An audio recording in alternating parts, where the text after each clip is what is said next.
I went to visit Andy C. I was a young staff writer at the time. I'd DJ'd the night before. I'm telling you this bit because it's a funny bit of story. We will get to the Noisia bit. And I was still awake and I had to get him to review a bunch of CDs. It's called guest reviews. Problem was that the CDs were at the bottom of my bag, underneath pants, socks, chocolate wrappers, crisp wrappers and all this. So I had Andy and his managers looking down on me like this. I'm on the floor, still wide awake, like from the night before. Like, it was awful, but it broke the ice really, really well. We had a really good laugh. And at the end, then we were talking, Andy was asking me if I DJ'd. I played breaks. His manager said, oh, I got this. I'm not going to tell you who it is, but it's a drum and bass act who's made a breaks record. And he gave me a record, and it had an email address on it. This would have been 2007. So how old was I? Like mid-20s at the time. And I emailed the email address. Didn't know who it was or anything. It's like, Andy C's manager has given me this record. It's called Hustle Athletics.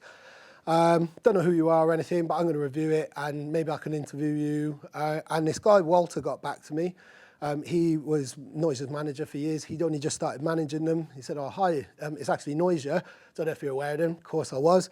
They're doing this as well. We started talking and I put them on the cover. I got made editor very quickly. It was a small publishing company. People left. I got fast-tracked up to editor. I didn't want any house music or anything, even though that's what I play as a DJ now. On the cover, I wanted drum and bass, drum and bass, drum and bass. And Noisia were the people. So that famous photo of them with their faces being blown, like I put that on the cover, went over to meet them. That was 2008, I think. And then kept in touch. I then worked for UKF, and they were a huge role on UKF. So I started writing their bio from around about, I think from early times. Yeah, the first time I wrote their bio was 2008. Then covered them all the way through my time at UKF. Reported on Noisia Radio launching, because I thought that was such a good thing. Reported on them splitting up.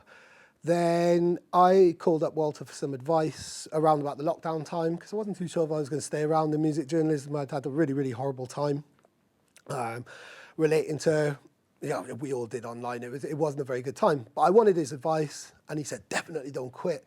Maybe you could be the co-host of Noisia Radio when it turns into Vision Radio. I went, fuck off. And he went, no, honestly, I'm just thinking aloud. And then the next thing I know, Martijn from the band emailed me and said, you need this kit. We will lend you this amount of money if you need it to buy this level of kit. Then Noisia, it was high-level kit. I needed to borrow the money.